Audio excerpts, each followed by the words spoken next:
Video nadzor na hranilištu Kašan na Jedovniku radi bez prestanka i beleži posete raznih životinja, novih, ali i one koje ne idu zajedno. U blizini hranilišta se radi i pojilište, a blizu je i nekoliko voćnjaka.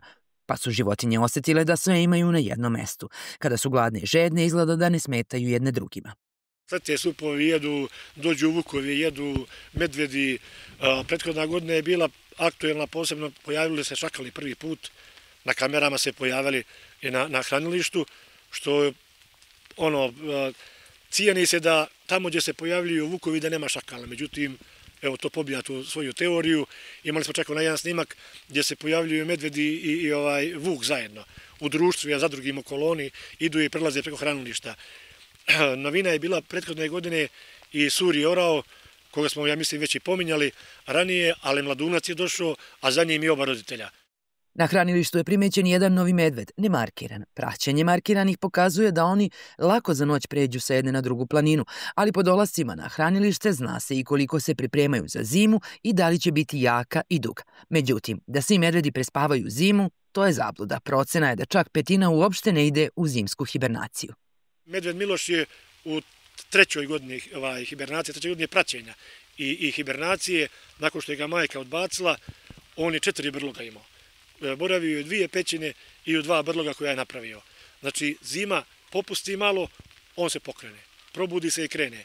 Osjeti ponovo novi talas velike hladnoće i velikih padavina, on ponovo napravi privremeni brlog, gnijezdo, pećinu, boravi tu, kad to prođe, ponovo nastavi. Kada medvedi i druge divlje zveri nemaju dovoljno hrane, u šumi spuštaju se ka planinskim selima, što je poslednjih godina sve češći prizor, te prave velike štete u pčelinjacima, baštama ili stadima. Ove godine su još bliži jer je na ovom području zabranjeno da lovci prihranjuju životinje zbog afričke kuge. 5 medveda je bilo u selu kad je sneg bio, znači u istom jutru, znači u isti dan. Nije mogao da pređe tamo ovamo, vidjeli smo to izjutra.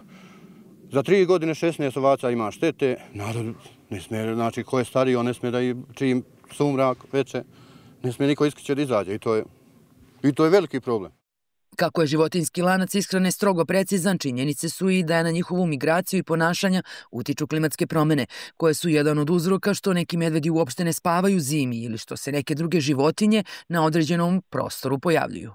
Ako nam temperatura raste, to znači da mi koji živimo u umerenom pojasu, ali tako više neće imati tako oštre zime, to znači da će migracije recimo da počinju ranije, kasnije da se završe i tako dalje, da će možda recimo te migratorne vrste koje smo navikli da se sele duže ostajati kod nas, možda neke više neće ni da se sele. Domaćini u planinskim selima znali su nekada da su dužni da nahrane sve u kući čelja, da oko kuće stoku, u šumi zverinje. Danas, kako klimatske promene sve više utiču na to da medvedi ne spavaju ili da druge životinje nemaju hrane, moraju biti spremni i na sve češće zimske posete. Ono što svi treba da znaju je da su posledice klimatskih promena neminovne, da su životinje prisiljene da se adaptiraju, a da će to morati i čovek koji je i narušio ekosisteme.